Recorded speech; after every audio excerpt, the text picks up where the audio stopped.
મિત્રો, તો આજે હું તમારી જોડે પકોડાની રેસીપી શેર કરીશ, જેનો મસાલો અને બેટર બનાવવાની એક ખૂબી છે. તો ચાલો પછી ટાઈમ વેસ્ટ કર્યા વગર આપણે આજનો વિડીયો સ્ટાર્ટ કરીએ.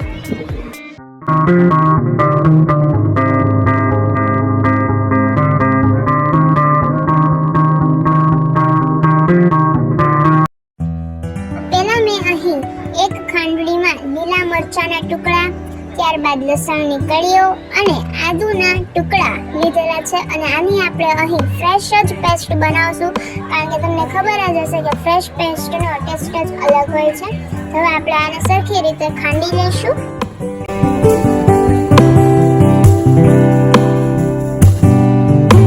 અહીં એક તમને ગોલ્ડન ટીપ અપાઈ છે કે તમારે જ્યારે પણ કોઈ પણ વસ્તુ ખાંડો છો અને એને જલ્દી ખાંડવી હોય છે, તો એના માટે આપણે અહીં એમાં નિમક નાખીએ છીએ. નિમકથી આપણી જે વસ્તુ છે એ જલ્દી તો ખંડાય છે, પણ તેની જોડે જોડે બારીક પણ ખંડાય છે.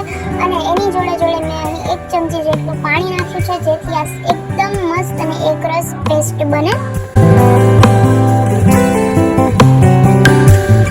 તમે જોઈ શકો છો આપણી મસ્ત પેસ્ટ રેડી છે. તો હવે આપણે પેસ્ટ સાઈડમાં મૂકશું. અને અહીં મેં બટેટા પણ બાફી લીધેલા છે, તો આપણે એકવાર આપણા બટેટા ચેક કરી જોઈએ. તો તમે જોઈ શકો છો આપણા બટેટા મસ્ત રીતે બફાઈ ગયા છે. હવે આપણે આની છાલ કાઢી અને એનો માવો બનાવી લઈશું. અને હવે આપણે બધા ઇન્ગ્રેડિયન્ટ્સ જોઈ લઈએ. તો આ છે આપણી પેસ્ટ, લાલ મરચું પાવડર, ધાણા જીરું પાવડર, કોથમીર, ગરમ મસાલો, મીઠું અને ત્યારબાદ આપણે લીધું છે પિંચ ઓફ એટલે કે ચપટી જેટલી હળદર, લીંબુનો રસ અને બટાટાનો માવો. હવે આપણે આ બધા જ ઇન્ગ્રેડિયન્ટ્સ છે એ એક પછી એક આપણા માવામાં નાખીશું. તો પહેલા આપણે અહીં મીઠું નાખેલું છે. અહીં તમને તીખો જેવો મસાલો જોતો હોય તમે એ પ્રમાણે મસાલાનું પ્રમાણ વધુ ઓછું કરી શકો છો. અહીં હવે મેં લાલ મરચું પાવડર, ગરમ મસાલો, ત્યારબાદ ધાણા જીરું અને આવી રીતના બધી જ વસ્તુઓ એડ કરી દીધી છે. બધી જ વસ્તુઓ એડ કરીને તમે જોઈ શકો છો કે આપણો માવો કેટલો મસ્ત બનીને તૈયાર છે. અને એને સરખી રીતે મિક્સ કરી લીધું છે. ત્યારબાદ અહીં મેં ઘઉંના લોટમાં થોડુંક મીઠું નાખી દીધું છે અને આપણું બેટર છે એ બનાવી લીધું છે. બેટરની કન્સિસ્ટન્સી છે એ આવી રીતની રાખવાની છે, જે તમે વિડીયોમાં જોઈ શકો છો.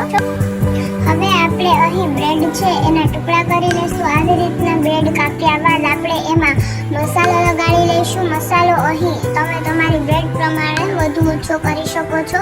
હવે આપણે તેલ છે એને ગરમ કરવા મૂકી દીધું છે. તેલ ગરમ થયું છે કે નહીં એ ચેક કરવા માટે આપણે થોડુંક બેટર તેલમાં નાખીશું અને એ ઉપર ડાયરેક્ટ આવે એટલે આપણું તેલ છે એ પ્રોપર રીતે તૈયાર છે. હવે આપણે તેમાં આવી રીતના પકોડા નાખી અને તેને તળી લઈશું.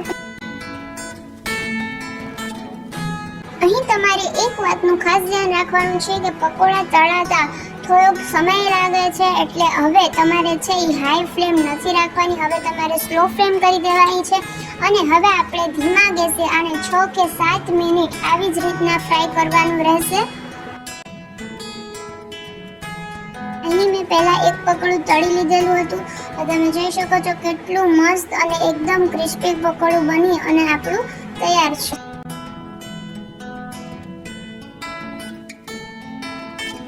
અને લાસ્ટમાં જો તમારે હજી વધુ ક્રિસ્પી પકોડા કરવા હોય તો તમે હાઈ ફ્લેમ ઉપર પછી ખાલી ક્રિસ્પી કરવા માટે હાઈ ફ્લેમ કરી શકો છો. અને હવે આપણા પકોડા છે એ મસ્ત તૈયાર છે.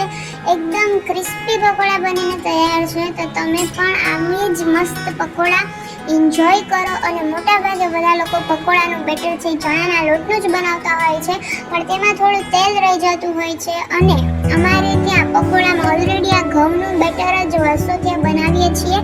તો એટલા માટે મેં તમારી જોડે આજે આ રેસીપી શેર કરી છે. તમને આ રેસીપી કેવી લાગી એ અમને કમેન્ટમાં જરૂરથી જણાવો.